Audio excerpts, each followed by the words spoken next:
पहले बताएं कि किस तरह उस एहलकार तक रसाई मिल गई। वो पागल खाने में है, जेल में है। मैंने जाकर देखा कि वो एक सेल में लेटा हुआ है, आराम से साफ़ सुथरा सेल है, बड़ा खूबसूरत सा गद्दा पड़ा हुआ है जनाब, तकिया पड़ा हुआ है, सामने एसी लगा हुआ है और वो बैठा हुआ है। तो मैं एसी लगा हुआ है? जी एसी लगा हुआ था भाईजान उसमें। मैंने कहा यार आपको आपकी गलती पर नदामत तो होगी, शर्मिंदगी होगी। तो मुझे कहता हाँ जी मुझसे गलती हुई है, मैंने गलत किया है। तो मैंने कहा यार आप क्यों, तो उन्होंने आपके दायरे वालों ने पागल डिक्लेयर कर दिया है। तो उस बात है ना कि वो चुप कर गया, उसने मुझे कोई जवाब नहीं दिया। और मैं तो 15 मिनट से तकरीबन टॉक किया, तो मुझे वो किसी जगह से ना ज़ाहरी तौर पर, ना बातों से, ना उठक बैठक से वो पागल लगा। तो वो ज़ाहरी तौर पर बिल्कुल ठीक लगा। उस दिन गर्मी बहुत ज़्यादा थी, आप बता रहे हैं लॉकअप में एसी लगा था, कहीं ये गर्मी का मसला तो नहीं था? आप लाहौर से बाहर निकल जाएं, दूसरे ज़िला में आप यकीन जाने साइलिन को गालियाँ ही दी जाती हैं। तो आम साइलिन को दी जाती हैं, वो ये जो शाहिद जट साहब ने दी उनसे बहुत ज़्यादा गंदी होती हैं। कोई आम शहरी खुदा न ख्वास्ता ये शाहिद जट की तरह ऐसा काम करता तो क्या उसको भी पागल डिक्लेयर करके पागल खाने में दाखिल करवा देना था, या उसके खिलाफ कानूनी कार्रवाई होनी थी और उसका सॉफ्टवेयर अपडेट होना था।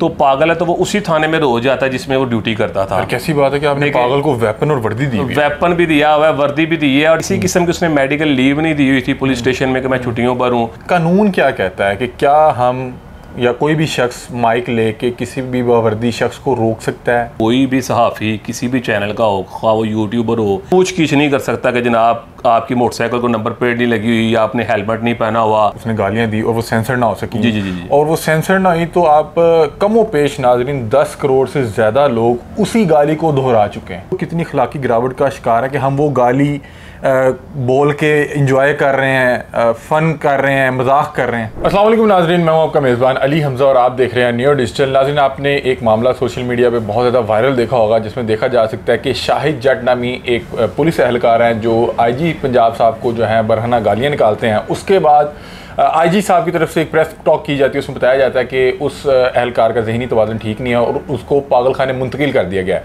शाहिद जट के पागल खाने मुंतकिल होने के बाद सबसे पहला शख्स जो उनसे मिल के आया वो हमारे साथ मौजूद हैं, मलिक फ़हीम खोखर साहब। आपने इन्हें सोशल मीडिया पर देखा होगा, बहुत ज़्यादा वायरल भी रहते हैं। इनसे जानते हैं कि किस तरह आपको रसाई मिली और जब आप शाहिद जट से मिले तो आपने क्या महसूस किया कि इसका ज़हनी तवाज़ुन कैसा है और इसकी ज़हनी हालत क्या है। फ़हीम खोखर साहब हमारे साथ मौजूद हैं, इनसे बातचीत करते हैं। अस्सलाम वालेकुम। जी वालेकुम सलाम भाईजान। सर कैसे हैं आप? अल्हम्दुलिल्लाह भाईजान ठीक ठाक। सर सबसे पहले बताएं कि किस तरह उस एहलकार तक रसाई मिल गई। वो पागल खाने में है, जेल में है, लॉकअप में है? क्योंकि हमने देखा तो वो एक लॉकअप में थे। जी। तो वो लॉकअप में हैं या मेंटल हॉस्पिटल है? वो मेंटल हॉस्पिटल का एक लॉकअप है, उसमें बंद किया हुआ उन्होंने। तो मैं अदालत से निकला तो मैंने कहा चले मैं जाके उस शख्स को देखता हूँ जिसने हमारे IG साहब को और CCPO लाहौर साहब को गालियाँ दी हैं उसी इदारे में रहते हुए। तो फिर मैं जब मिलने गया तो वो बाहर सिक्योरिटी एहलकार था, उसने कहा जनाब वो यहाँ पर मौजूद नहीं है। लेकिन उसके बाद उसी इदारे का एक मुझे बंदा मिला जिसने मुझे कहा कि जनाब इसको यहाँ पे एक सेल में रखा हुआ है। तो मैंने कहा यार आपकी बराए मेहरबानी ज़रा मेरी उससे मुलाकात करवा दें। तो उन्होंने कहा जनाब वकील साहब आपने फिर मोबाइल अलाउ नहीं है, आप अपना मोबाइल नहीं निकालेंगे, मैं आपकी मुलाकात करवा देता हूँ, आपकी मेहरबानी, क्योंकि हमें ऊपर से सख्ती से ऑर्डर दिए गए हैं कि शाहिद जट से आपने किसी की भी, कोई भी सहाफ़ी आए, कोई भी पुलिस वाला आए या कोई भी किसी इदारे का बंदा है, आपने उससे मुलाकात नहीं करवानी। उसकी मेहरबानी, उसने मुझे उसके पास ले गया। तो मैंने जाकर देखा कि वो एक सेल में लेटा हुआ है, आराम से साफ़ सुथरा सेल है, बड़ा खूबसूरत सा गद्दा पड़ा हुआ है जनाब, तकिया पड़ा हुआ है, सामने एसी लगा हुआ है और वो बैठा हुआ है। तो मैं एसी लगा हुआ है? जी एसी लगा हुआ था भाईजान उसमें। तो मैंने उसको कहा जट साहब आपने IG साहब को और CCPO लाहौर साहब को उसी इदारे में रहते हुए गालियाँ दी हैं, यार आपने अच्छा तो नहीं किया वैसे। तो मैंने कहा ये आपकी तरफ से कोई अच्छा पैगाम नहीं है। तो आगे से ना थोड़ा सा उसने स्माइल, मुझे स्मार्ट सी स्माइल दी और उसके बाद ना चुप कर गया। मैंने कहा यार आपको आपकी गलती पर नदामत तो होगी, शर्मिंदगी होगी। तो मुझे कहता हाँ जी मुझसे गलती हुई है, मैंने गलत किया है। तो मैंने कहा यार आप क्यों, तो उन्होंने आपके दायरे वालों ने पागल डिक्लेयर कर दिया है। तो उस बात है ना कि वो चुप कर गया, उसने मुझे कोई जवाब नहीं दिया। और वो 15 मिनट तकरीबन मैं उसके पास खड़ा रहा हूँ। तो 15 मिनट में मुझे उसने कोई एक गाली भी नहीं दी, ना कोई उसने मुझे बुरा भला कहा, ना ही उसने मुझे ये ऐसा कोई रवैया अपनाया कि जिससे मुझे लगे कि वो पागल है। मुझे तो वो ज़ाहरी तौर पर बिल्कुल ठीक लगा क्योंकि वो बातें भी मुझसे बिल्कुल ठीक कर रहा था, और ना ही उसने मुझे के साथ कोई ऐसी कोई मतलब गालियाँ दी हैं, कोई ऐसा रवैया अपनाया हो जिससे मुझे महसूस हो कि जनाब वो पागल है। उस दिन गर्मी बहुत ज़्यादा थी, आप बता रहे हैं लॉकअप में एसी लगा था, कहीं ये गर्मी का मसला तो नहीं था कि उस दिन वो बहुत ज़्यादा टेम्परेचर उनका हाई हो गया, आज वो ज़रा कूल थे? तो जनाब उसे पता होगा ना, या जिन्होंने उसको पागल डिक्लेयर किया उन्हें पता होगा। मैं तो आपके प्रोग्राम के तवज्जुह से ही सिर्फ IG साहब को भी ये अपील करना चाहता हूँ कि IG साहब आप सिर्फ पंजाब पुलिस के आईजी नहीं हैं, आप वकीलों के भी आईजी हैं, डॉक्टरों के भी आईजी हैं, सहाफ़ियों के भी आईजी हैं, आम शहरियों के भी आईजी हैं। तो जिस तरह से आप पंजाब पुलिस से मोहब्बत करते हैं, आप आम आवाम से भी प्यार किया करें। मैं आपके जो पॉजिटिव काम है उनको सराहता हूँ। मैंने आज तक यकीन जाने कोई ऐसा आईजी नहीं देखा पंजाब में, इनसे पहले डॉक्टर उस्मान अनवर साहब से पहले, कि जिसने पंजाब पुलिस को इतना पॉजिटिव इमेज दिया हो कि हर बंदा भी इनकी इज्जत करना शुरू हो गया इस डिपार्टमेंट की। पहले लोग इसके बारे में अच्छा नहीं सोचते थे। आईजी साहब ने आम लोगों को भी तहफ़्फ़ुज़ात फराहम किए हैं, लोगों को तहफ़्फ़ुज़ मरकज़ बनाया है लोगों के लिए। उसके बाद जनाब ड्राइविंग लाइसेंस का जो मामला इन्होंने आसान किया है। लेकिन आईजी साहब से मैं गुजारिश करूँगा कि आईजी साहब उस दिन डॉक्टर उस्मान अनवर का नाम सुनहरे हरूफ में लिखा जाएगा जिस दिन थाना कल्चर में ये गाली का सिस्टम ख़त्म कर दिया जाएगा। जिस दिन, अभी तो ये रिकॉर्डिंग हो गई है ना, आप लाहौर से बाहर निकल जाएँ दूसरे इज़ला में, आप यकीन जाने साइलिन को गालियाँ ही दी जाती हैं और पुलिस एहलकार बड़े बदतमीज़ी से उनसे पेश आते हैं। मैं आईजी साहब, आप बड़ा अच्छे इक़दाम करते हैं, तो आपसे मेरी ये गुजारिश है कि आप एक ये भी इक़दाम उठाएं कि किसी थाने में कैमरे लगा दी जाए, रिकॉर्डिंग लगा दी जाए, जिसमें आपको पता चल जाए कि जनाब आम साइलिन को किस तरह से गालियाँ दी जाती हैं। और अगर आप इस पर कंट्रोल करके तो ये मेरा ख्याल है जो आम साइलिन को दी जाती हैं वो ये जो शाहिद जट साहब ने दी उनसे बहुत ज़्यादा गंदी होती हैं। और बात यह है कि अगर हमारा थाने का कल्चर तब्दील ही उस वक्त होगा जब हम लोग थानों में जाने को बआसानी इसको आसान लेंगे। पुलिस एक्ट था 1961 जो हमारा पहले पाकिस्तान आज़ाद होने के बाद जिसको कायम किया था, जो बरतानिया के कानून के मुताबिक चलता था, जिसमें यही सिर्फ था कि जनाब प्रिवेंशन ऑफ क्राइम, आपने क्राइम की सिर्फ रोकथाम करनी है और कुछ नहीं है। लेकिन उसके बाद जब पुलिस ऑर्डर 2002 आया जिसके आर्टिकल 3 में ये वाज़ह तौर पर बताया गया कि जनाब पुलिस का और आवाम का जो रिलेशनशिप है ना वो आपस में खूबसूरत होना चाहिए, कि अगर कोई शहरी कोई साइल थाने आता है तो आप उसको मोहब्बत के साथ बिठाएं, उसको पानी पूछें, कुर्सी दें, कोई जहनी माजूर आ जाता है या कोई बेचारा माजूर शख्स आ जाता है तो आप उसको इज्जत दें। वो डिपार्टमेंट उस पर काम नहीं कर रहा।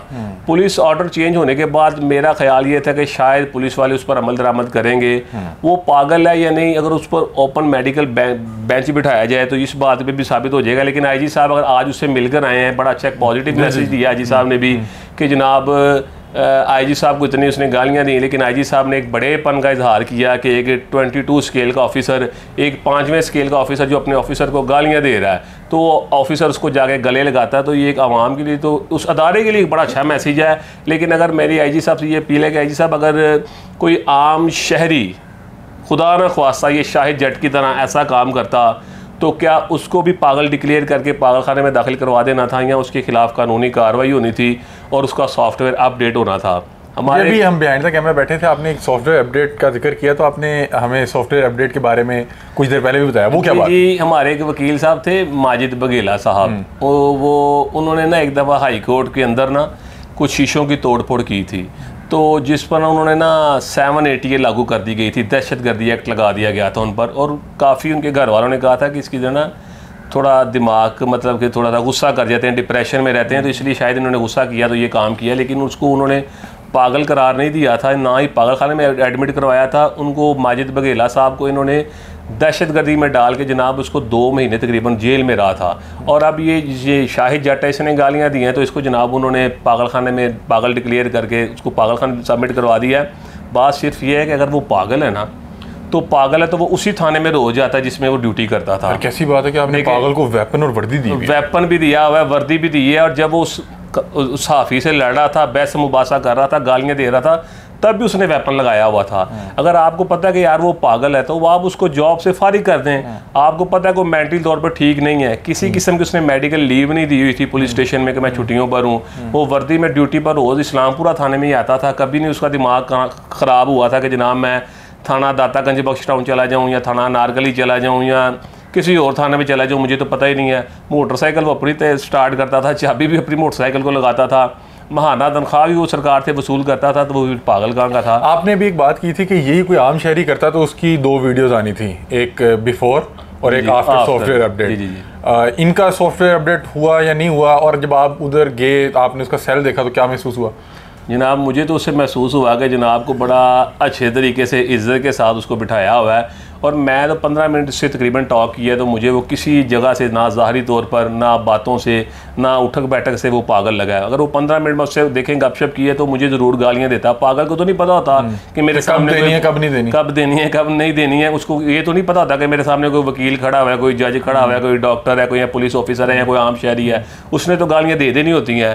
तो इस बात पर एक सवालिया निशान है। और दूसरी बात यह है कि IG साहब का मोराल ना, इन IG साहब ने पंजाब पुलिस का मोराल बड़ा बुलंद किया है, बड़े अच्छे इकदाम किए हैं, बड़े अच्छे काम किए हैं इन IG साहब ने, लोग इनसे राज़ी भी हैं। लेकिन कुछ इनसे शिकायत हैं, ये हैं कि लोग ये समझते हैं कि सिर्फ ये पंजाब पुलिस के IG हैं, उन्हें तहफ़्फ़ुज़ात देते हैं, उन्हें प्रमोट करते हैं, उन्हें तरक्की देते हैं। लेकिन IG साहब को ये पता होना चाहिए कि IG साहब पूरे पंजाब के 10 करोड़ का ये ज़िला पंजाब है, सूबा है, उसके IG हैं ये। अच्छा फ़हीम भाई, हम इख्तिताम की तरफ जा रहे हैं, मुझे थोड़ा सा ये बता दें कि जो भी उस पुलिस एहलकार ने किया वो तो उसकी सज़ा भुगत भी रहा है, और मेरा ख्याल है ज़रूर कार्रवाई तो ज़रूर होगी। देखा जाएगा कि क्यों ऐसे वजह बनी कि उसने जो है इतने जो है संगीन नोयत के अल्फाज जो हैं IG साहब के लिए जो हैं बोल दिए।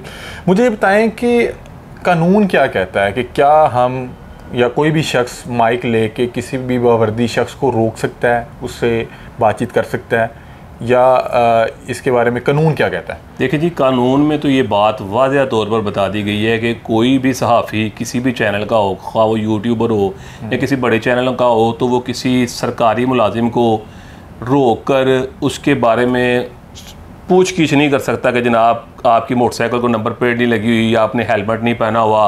हाँ, सिर्फ उससे सर्विस कार्ड मांग सकता है, वो भी उस सूरत में कि उसने यूनिफॉर्म पहना हो, तो उसे इस चीज़ का डाउट हो कि जनाब इसने जाली यूनिफॉर्म पहना हुआ, ये उस इदारे का एहलकार नहीं है, तो वो सिर्फ उससे वो सर्विस कार्ड तलब कर सकता है और पूछ सकता है कि जनाब आप मुझे सर्विस कार्ड बराए मेहरबानी दिखा दें, अगर आप उस इदारे के हैं तो चले जाएँ। इस तरह के ये बेहुदा टॉक करना, गलत मलत सवालात करना, उल्टे पुल्टे उलझाना, ऐसे कानून को इजाज़त नहीं देता इस चीज़ की। मतलब कि अगर आप वहाँ पे वार्डन के मौजूदगी में अगर आप कोई प्रोग्राम करना भी चाह रहे हैं तो आप वार्डन से कहें? नहीं, देखें जी, वार्डन से क्या कि आप प्रोग्राम करना चाह रहे हैं तो आप वार्डन से सिर्फ आम सिविलियंस का प्रोग्राम कर सकते हैं, आम शहरियों का। उसमें भी अगर जो कानून लागू हुआ है, जैसे हाई कोर्ट ने पिछले दिनों कहा था कि 1 वे पे जनाब तकरीबन 2000 रुपये जुर्माना रखा था, तो आप उस पर प्रोग्राम कर रहे हैं वार्डन की इजाज़त के साथ नहीं, वार्डन को साथ लेकर कि वार्डन जिस शख्स को रोकता है आप उससे पूछ सकते हैं कि यार आपने अगर वार्डन सवाल कर रहा है तो आप अपना माइक आगे कर सकते हैं। आप डायरेक्ट उस शख्स को भी नहीं रोक कर ये कह सकते कि यार आपने हेलमेट क्यों नहीं पहनना, वो अपनी बाइक साइड पर लगाएं, आप बताएं आपकी बाइक की नंबर प्लेट किधर है। ये सब इलीगल है? नहीं, ये सब इलीगल है। अच्छा, और थोड़ा सा ये बता दें कि ये भी एक नेग्लिजेंस है कि जो भी वो साहब वहाँ पे मौजूद थे कि IG साहब को उसने गालियाँ दी और वो सेंसर ना हो सकी। जी। और वो सेंसर ना हुई तो आप कमो पेश नाज़रीन 10 करोड़ से ज़्यादा लोग उसी गाली को दोहरा चुके हैं और उसी गाली का मज़ा ले रहे हैं, कमेंट सेक्शन में लगा रहे हैं। आप ये देखें, हम लोग कितनी अखलाकी गिरावट का शिकार है कि हम वो गाली बोल के इंजॉय कर रहे हैं, फ़न कर रहे हैं, मजाक कर रहे हैं। नहीं, देखें जी, बात जो गलत है वो गलत है। IG साहब तो हमारे पंजाब के IG हैं, अल्लाह ताला ने उन्हें इज़्ज़त दी है, इज़्ज़त के मुकाम पर बैठे हुए हैं। उन्हें कोई भी गलत कहेगा, चाहे वो कोई इदारे का हो, कोई वकील हो, कोई भी हो, कोई सहाफ़ी हो, तो वो गलत बात है। उनकी इज़्ज़त है, उनकी इज़्ज़त करनी चाहिए। तो बात ये थी कि अगर एक कांस्टेबल ने उन्हें गालियाँ दी थी तो उस सहाफ़ी को ये भी चाहिए था कि उस वीडियो को उसमें से वो काट देता या उसको सेंसर कर देता, उस गाली को जो उन्होंने दी थी किसी आला ओहदेदार को। नॉर्मल उसको जो उसका बीप लगा देता या उसके थप्पड़ मारा था या बदतमीजी कर रहा था, वो वाली वीडियो वो चला देता। उसके अलावा जो उसने आला ओहदेदारान को गालियाँ दी थी वो उसको बीप लगा देता। वो अब हमारी जो है सोशल मीडिया का हिस्सा बन गया और ये अगले सालों साल ये गाली की गूंज हम सुनते रहेंगे, लोग मजाक के तौर पे इसको इस्तेमाल करते रहेंगे। और बहरहाल ये अगर रुक जाती तो शायद 10 करोड़ लोगों ने कम से कम दोहराई होगी। आजकल यूट्यूब पे जितने यूट्यूबर हैं ना, मैं इनको देखता हूँ कि बड़ी बेहुदा और वर्गस सवालात करते हैं लोगों से। लोगों को बाहर को जनाब कोई बंदा जा रहा है उसको रोक के उल्टे पुल्टे सवालात करते हैं, जनाब बेकारियों से उल्टे पुल्टे सवालात करते हैं। किसी दाता साहब के पास चले जाते हैं, वहाँ पे जाके जनाब किसी न किसी बुज़ुर्ग को पकड़ लेते हैं, किसी औरत को पकड़ लेते हैं, किसी मांगने वाले नशाई को पकड़ लेते हैं, उससे बेहुदा सवालात करते हैं। तो मेरी तो वैसे ही ये राय है कि जनाब इन पर ना जो छोटे यूट्यूबर्स हैं ना, इन पे जनाब को पैमरा वो ख़ास करके नज़र रखनी चाहिए और कोई ऐसा हो तो उसके ख़िलाफ़ कानूनी कार्रवाई करनी चाहिए फ़ौरन से पहले, और उसके ख़िलाफ़ कानूनी कार्रवाई के साथ साथ उसका चैनल जो है उस पर पाबंदी लगनी चाहिए ताकि नेक्स्ट से कोई भी जो यूट्यूबर हैं ऐसे बेहुदा सवालात या अगर घटिया बातें ना करे। और ये एक अच्छा मैसेज है हम लोग। ये हम किसी भी ख़ास शख्स के बारे में बात नहीं कर रहे, ये ओवरऑल बात कर रहे हैं कि बहरहाल जो शख्स भी ये माइक पकड़ता है तो मेरा ख्याल है कि इस चीज़ का एहसास करना चाहिए कि आप क्या चीज़ सोशल मीडिया का हिस्सा बना लें, क्योंकि वो फिर वीडियो अगले 100 साल तक सोशल मीडिया पे रहेगी। ये वीडियो वायरल हुआ तो मेरा ख्याल है कि पाकिस्तान की तकरीबन 25-30 करोड़ आवाम है, आधी आवाम ने ये गाली दोहराई होगी, सुनी होगी और फिर किसी को भेजी भी होगी, कोई किसी ने मीम्स बन रही हैं, और मीम्स किस चीज़ पे बन रही हैं और वो इतनी बेहुदा गाली है कि मैं यहाँ पे जिक्र भी नहीं कर सकता। बहरहाल जो लोग भी कंटेंट क्रिएट करते हैं, मैं तमाम लोगों की बड़ी इज्जत करता हूँ। कोशिश ये करनी चाहिए कि कोई इस तरह की बात हो तो उसको बीप लगा दें, सेंसर कर दें, ताकि मेरे बहन भाई, मेरे जो बच्चे हैं, मेरे जो कज़न्स हैं, वो भी मोबाइल इस्तेमाल करते हैं। अब एक 8 या 10 साल का बच्चा फेसबुक या मोबाइल पकड़ के बैठा है अपने वालिदैन का भी, तो उसके सामने से जब ये चीज़ गुजरेगी और ये गाली गुजरेगी जो बाकायदा मीम के तौर पे और फ़न के तौर पे पेश की जा रही है, तो हम कितनी इखलाकी गिरावट का शिकार हो रहे हैं। मलिक फ़हीम खोखर साहब हमारे साथ मौजूद थे, इस अहम मसले पे बातचीत कर रहे थे। ये शाहिद जट के पास पहुँचे, बता रहे थे किस तरह से पहुँचा। उनके सेल में एक AC लगा हुआ था और वहाँ पे मौजूद थे। 15 मिनट की मुलाकात में इन्हें महसूस नहीं हुआ कि वो कोई जहनी मरीज़ हैं। बहरहाल अगर तो वो जहनी मरीज़ है तो उनका इलाज होना चाहिए और उनके पास वर्दी और वेपन नहीं होना चाहिए था, और अगर वो जहनी मरीज़ नहीं है तो बहरहाल ये फिर हमारा सिस्टम इस तरह का कि हम नहीं किसी को सज़ा दे सकते। अपनी राय से कमेंट सेक्शन में ज़रूर आगाह कीजिएगा। तब तक के लिए अपने मेज़बान अलीम को दीजिए इजाज़त। अल्लाह हाफ़िज़।